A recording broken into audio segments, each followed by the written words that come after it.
મજાની ઘટના કહું, જો યાદ રાખશો ને તો તમારું જીવન બદલાઈ જશે. એક ગુરુ પાસે એક શિષ્ય આવે છે. એને એક વાત કરવી હતી. શિષ્ય હતો અને એટલે એને પોતાના સમુદાય પ્રત્યે મારાપણું હતું. અમારે લોકોને કોઈ સમુદાય નથી, કોઈ ગચ્છ નથી. પંચ મહાવ્રત જ્યાં છે ત્યાં ન મળે.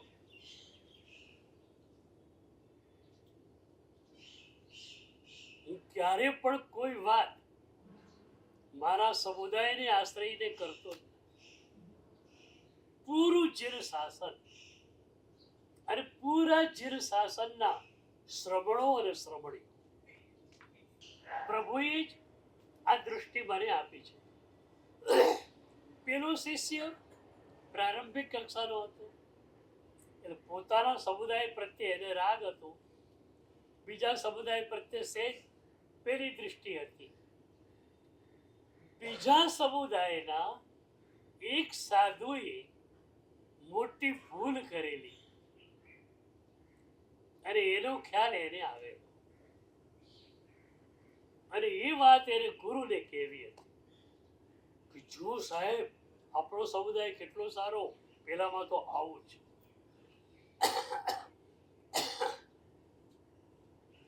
ગુરુએ એને ચહેરો જોયો, સમજી ગયા. ગુરુ પાસે વાત આવી ગયેલી હતી. ગુરુએ કહ્યું કે તારી વાત પછી સાંભળીશ, પહેલા મારા પ્રશ્નોનો જવાબ આપ. તું જે વાત મારી પાસે રજૂ કરવા માંગે છે એ તે સાંભળેલી છે કે જોયેલી છે? તો સાહેબ, સાંભળેલી છે. સાંભળેલી વાત ખોટી ન હોઈ શકે. કોઈના દ્વેષથી ઉછાળી હોય વાત, તો કે સાહેબ ખોટી હોય પણ શકે. અચ્છા, બીજો સવાલ, એ તું મને કે અથવા કોઈને પણ કે, તો સાંભળનારાને શું લાભ થાય એ બને.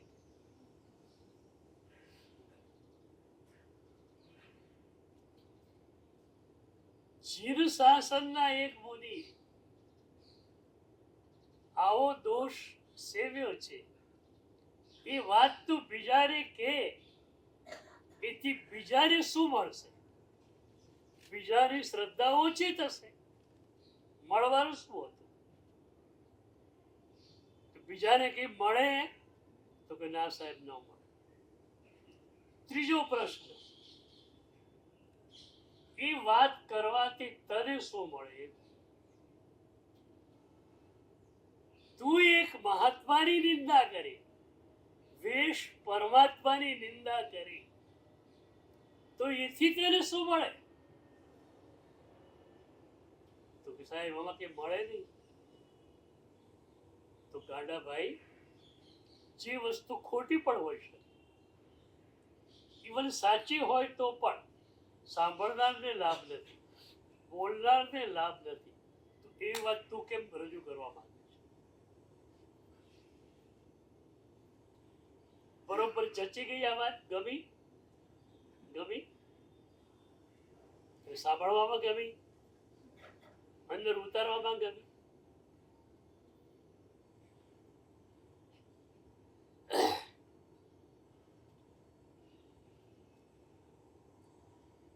આજે તમારો યુગ મીડિયાનો છે. કેટલાક અસંતુષ્ટ વ્યક્તિઓ એવા હોઈ શકે કે જેને જીર શાસનની ગરિમાને ખંડિત કરવામાં રસ હોય. એવા માણસો ખોટી વાતો પણ રજૂ કરશે. તમે જેને પૂજ્ય તરીકે જોતા હો એના માટે પણ ખરાબ વાતો મૂકશે. પણ એથી તમે શું કરશો? તમે નક્કી કરો. એવી કન્ટેન્ટ જોવાની જ નહીં, કોઈને કહેવાની પણ નહીં, અને પ્રભુને પ્રાર્થના કરવાની કે પેલા લોકોની બુદ્ધિ સુધરે. તમે કોને અટકાવવા જાઓ? કોણ છે ખબર પડવાની નથી. તો પ્રભુને પ્રાર્થના કરવાની કે એ લોકોને પણ સદબુદ્ધિ ઉગે અને એ લોકો આવું અકાર્ય કરતા અટકે. કે જીન શાસનનો અનુરાગ તમારા કોન્શિયસ માઇન્ડના લેવલ સુધી છે કે અનકોન્શિયસ માઇન્ડના લેવલ સુધી ઉતરેલો છે, એની ખબર અહીંયા પડે. તમે જો બીજાને ફોન કરીને કહો આ જરા જોવા જેવું છે, તો ખલાસ તમે ગયા.